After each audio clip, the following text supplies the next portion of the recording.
MBA master of business administration को कहते हैं। एमबीए दो तरीके के छात्र कर सकते हैं।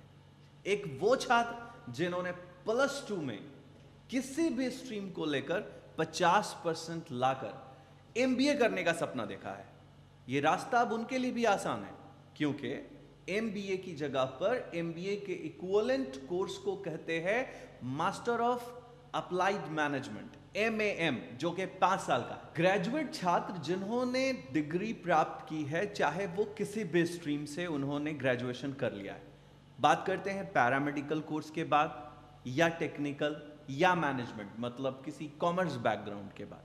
यदि वो छात्र या छात्रा अपना करियर एमबीए में बनाना चाहते हैं, एमबीए करने के बाद बड़ी कंपनियों का हिस्सा बनना चाहते हैं, वो सभी छात्र 50% के ग्रेजुएशन की डिग्री पर एमबीए में नामांकन ले सकते हैं।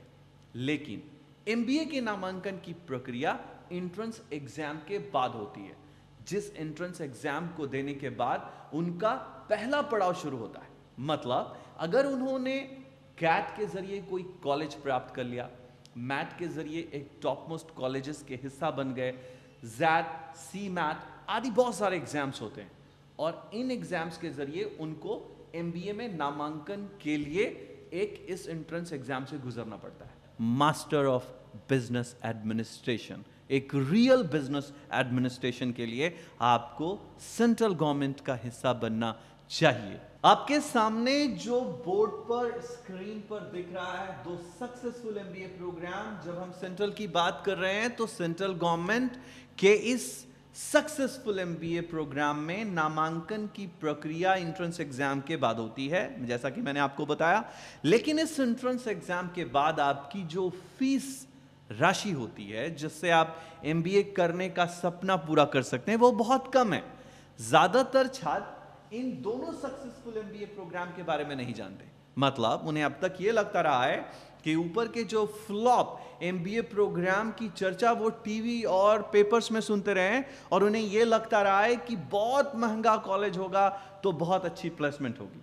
ऐसा इन दोनों सक्सेसफुल एमबीए प्रोग्राम के साथ नहीं है। मतलब कोई भी छात्र जब वो सेंट्रल गवर्नमेंट में सीट नहीं ले पाया है एंट्रेंस एग्जाम के बाद, तो उसे घबराने की जरूरत नहीं है, क्योंकि स्टेट गवर्नमेंट की अप्रूवल, जब आप अप्रूवल को देखते हैं तो कितनी स्ट्रॉन्ग अप्रूवल है, जो उन चारों के पास फ्लॉप प्रोग्राम्स के पास नहीं थी। मतलब these state government colleges are approved by AICTE, Ministry of HRD / State Technical University and the Government of India। मतलब इन जो कॉलेजों की अप्रूवल है वो इतनी खास है, इस खास होते हुए भी इनकी अवेबिलिटी जो है, जो इसकी अवेबिलिटी है, वो कन्याकुमारी से कश्मीर तक हर राज्यों में काफी सीटों की तादाद में मौजूद है। मतलब यदि कोई छात्र एंट्रेंस एग्जाम के बाद मैट, कैट, जैट जैसे अदर एग्जाम्स के बाद सेंट्रल गवर्नमेंट में सीट नहीं प्राप्त कर पाता, तो वो स्टेट गवर्नमेंट में किसी भी राज्य में सीट हासिल कर सकता है। एक बात और भी जानना जरूरी कि इसकी जो स्टेट गवर्नमेंट की जो फीस स्ट्रक्चर है, आप सभी बच्चों के अप्रोच में है। मतलब ये फीस 99,000 से कम है।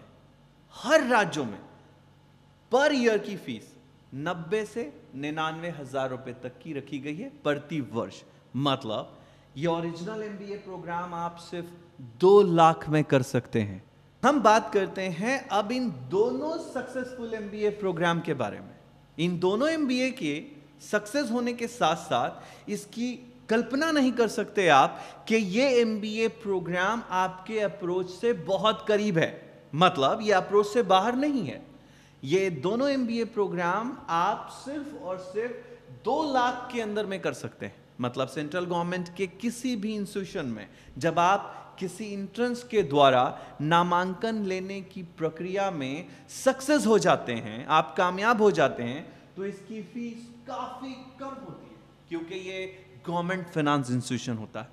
लेकिन हम सभी जानते हैं कि सीट की संख्या कम होने की वजह से हम कई छात्रों को स्टेट गवर्नमेंट में ये बताना जरूरी समझते हैं कि उनके लिए सीटें मौजूद हैं, और इसकी फीस स्ट्रक्चर भी सिर्फ और सिर्फ 90,000 से 99,000 तक की होती है। ये बात समझनी बहुत ज़रूरी है कि जो 2 लाख में हो सकता है वो हम 10 लाख में क्यों कर रहे थे और 14 लाख में हम क्या कर रहे थे। हमें सपना दिखाया जा रहा था कि फॉरेन टूर होगा, लैपटॉप होगा, एक वाईफाई कैंपस होगा और बहुत सारे क्वालिटी सपने दिखाकर बेचने की कोशिश की जा रही थी। इस चक्कर में हमने 10 लाख वाला MBA को बहुत बेहतर समझ लिया। 100% प्लेसमेंट की गारंटी जैसे वर्ड से हम इम्प्रेस हो गए। लेकिन मेरी राय तो आपको ये होगी कि आप इस क्वालिटी वाले दोनों प्रांगण के अंदर में जब आप सक्सेस का रेशियो देखेंगे तो आप अचंभित रह जाएंगे। और साथ ही साथ यदि आपने 2 लाख में अपना MBA कर लिया और अपने 10 लाख रुपए बचा लिए तो इस 10 लाख में 6 मंथ के लिए आप किसी भी विदेश की कंपनी से कोई भी एडिशनल कोर्स प्लेसमेंट के साथ, जैसे लंदन बिजनेस स्कूल एक काफ़ी बेहतर प्लेटफॉर्म हो सकता है, LBS के नाम से जाना जाता है, और वहाँ जा कर के अगर आपने कोई एडिशनल कोर्स प्लेसमेंट के साथ कर लिया और कल आकर आप देश को बताते हैं कि I did an MBA from this XYZ institution and did extra this such course from London Business School LBS, तो वो एक बड़ा इंप्रेशन डाल सकता है किसी भी कंपनी पर और आपको एक बाहर का एक्सपोजर काफ़ी कम पैसों में मिल सकता है। तो मेरी राय में आप MBA के इस प्रोग्राम की तरफ जाइए, ना कि आप किसी सपने के सौदागरों के साथ जाल में फंसने के लिए उनके एडवर्टीजमेंट और प्रचार का हिस्सा बन जाइए। और बात आती है फीस स्ट्रक्चर में 2 लाख रुपया भी ना होने की। कई बार ऐसा भी हो सकता है कि छात्र जो MBA का सपना देख रहा हो उसके पास 2 लाख ना हो, रहने खाने का फीस ना हो, कई बातें होती।